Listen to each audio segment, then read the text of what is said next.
आबना हुरमस बंद रहेगा, शहादा ते खून का बदला लिता जाएगा।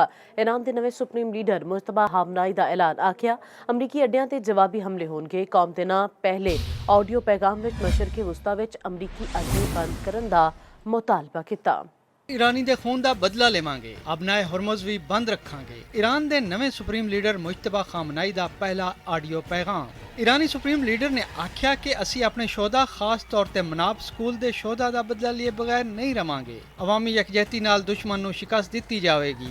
Of the enemies in Minab school and some other places will be severe for the enemies and they will pay the price. उन्हां ऐलान किया कि जे खित्ते विच अमरीकी अड्डे बंद ना होए तां हमले जारी रहणगे। असी सिर्फ फौजी अड्डियां नूं निशाना बना रहे हां। We have good relations with 15 neighboring countries, but the enemy has certain military bases in some of these countries and have used these bases to attack us.